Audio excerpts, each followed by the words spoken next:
अस्सलाम वालेकुम, मैं शकील अनवर कमाल आपको आज एक ऐसी खबर देना चाहता हूं जो कि पाकिस्तान स्टॉक एक्सचेंज के लिए एक बहुत ही माइलस्टोन अचीवमेंट है।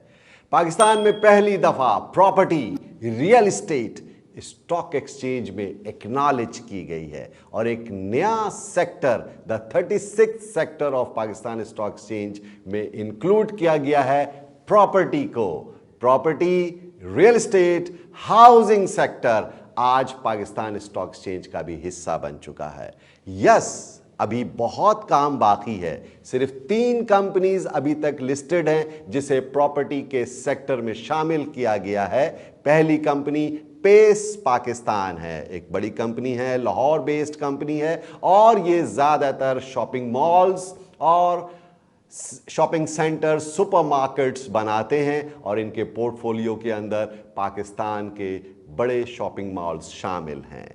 लेकिन दूसरी कंपनी है टीपीएल प्रॉपर्टीज। जैसा कि आप जानते हैं ये ट्रैकर्स पाकिस्तान लिमिटेड है और टीपीएल प्रॉपर्टीज ने के पोर्टफोलियो के अंदर ऐसे वो एसेट्स हैं जो कि रेजिडेंशियल और कमर्शियल प्रोजेक्ट्स बनाते हैं। इसके अलावा ये लॉजिस्टिक कंपनीज के लिए वेयर हाउसिंग भी करते हैं।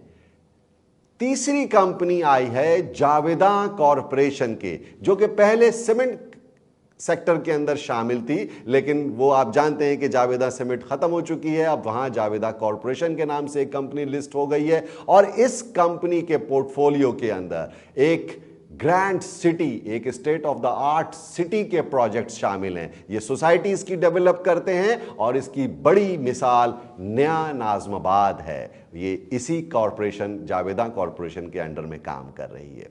अभी तक पाकिस्तान में सिर्फ 3 अदद कंपनीज हैं जो कि प्रॉपर्टी के सेक्टर के अंदर शामिल की गई हैं, जबकि हम देखते हैं कि दुनिया के अंदर प्रॉपर्टी और हाउसिंग बहुत ज़्यादा फ्लरिश कर रही है और स्टॉक एक्सचेंजेस के अंदर उनका बड़ा पोर्टफोलियो है। बहुत सारी कंपनीज लिस्टेड हैं स्टॉक मार्केट्स के अंदर। मैं ज़्यादा कंपैरिजन नहीं करूंगा, सिर्फ आपको एक इंडिया की मिसाल दूं कि वहां 118 लिस्टेड कंपनीज हैं जो कि हाउसिंग और रियल एस्टेट सेक्टर से वाबस्ता हैं और वो इंडिया में स्टॉक एक्सचेंज में लिस्टेड है, जबकि पाकिस्तान में अभी फकत 3 कंपनी आई हैं। ये तीनों कंपनीज नॉन रीट कंपनी है। There is another REIT company जो कि हम डॉल्मेन रीट के नाम से जानते हैं, एक शरिया कंप्लायंस रेंटल मॉडल के ऊपर काम कर रही है डॉल्मेन रीट, जो कि एक रीट कंपनी है। अभी पाकिस्तान स्टॉक एक्सचेंज में कई और रीट मॉडल्स के ऊपर कंपनीज लिस्टेड होने के लिए तैयार हैं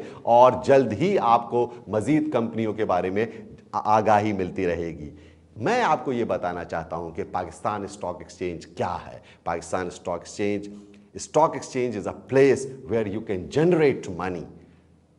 ना सिर्फ ये कि एक एंटरप्रेन्योर एक कंपनी लिस्ट होकर के वहां से पैसा जनरेट कर सकती है पब्लिक लिमिटेड कंपनी बनने के बाद, बल्कि एक आम शेयर होल्डर किसी भी कंपनी का उस कंपनी के मुनाफे का हिस्सेदार भी बन जाता है। तो इस सिलसिले में पाकिस्तान स्टॉक एक्सचेंज का आप जानते हैं कि साइज बहुत छोटा है। आज हम बात कर रहे हैं 2022 के इख्तिताम की तरफ जा रहे हैं, जिनका टोटल मार्केट कैपिटलाइजेशन 7,756 अरब रुपए के करीब है, जो कि बमुश्किल 50 अरब डॉलर बनता है।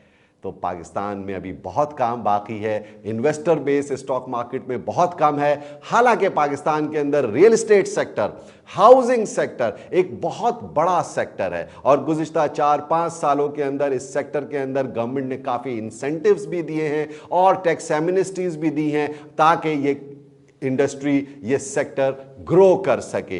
रियल एस्टेट सेक्टर से वाबस्ता लाखों लोगों का रोजगार भी है। यहां पाकिस्तान के अंदर जेन्युइन डिमांड है हाउसिंग की, आप सब इससे वाकिफ हैं। लेकिन जो बड़े बड़े डेवलपर्स हैं, जो मीडियम साइज डेवलपर्स हैं, बिल्डर्स हैं, इनको आना चाहिए और पाकिस्तान स्टॉक एक्सचेंज में लिस्टिंग करानी चाहिए ताकि पब्लिक का एक इंटरेस्ट डेवलप हो सके और वो भी उस कंपनी के शेयर होल्डर बन सके। इस सिलसिले में अभी जिस तरह से ये प्रॉपर्टी सेक्टर डेवलप हुआ है पाकिस्तान स्टॉक एक्सचेंज के अंदर, ये अच्छा आगाज है, अभी बहुत काम बाकी है। आपको मैंने अभी कंपैरेटिव एनालिसिस भी दिया कि दूसरे ममालिक के अंदर हाउसिंग सेक्टर की कितनी ज़्यादा कंपनीज लिस्टेड हैं। पाकिस्तान में चूंकि मॉर्टगेज बहुत कम है, मॉर्टगेज इंडस्ट्री बहुत थोड़ी है, और पाकिस्तान के जो बैंक्स हैं वो लेस देन 2% अपने पोर्टफोलियो में हाउसिंग को शामिल करते हैं। कोशिश की जा रही है कि ये परसेंटेज बढ़ाई जा सके और लोगों को मॉर्टगेज फैसिलिटीज दी जा सके। लेकिन क्योंकि आप जानते हैं कि एक प्रॉपर्टी की कीमतें कितनी ज्यादा हो चुकी हैं, कॉस्ट ऑफ कंस्ट्रक्शन कितनी बढ़ गई है, एक आम आदमी के लिए घर लेना बहुत मुश्किल हो गया है। अगर बैंक्स इन्वॉल्व होंगी, स्टॉक एक्सचेंजेस इन्वॉल्व होंगी, तो आसानी हो सकेगी एक आम आदमी को घर का ख्वाब शर्मिंदा ताबीर करने के लिए। Thank you very much. Stay tuned with my videos and don't forget to like and subscribe my channel. Assalamu alaikum.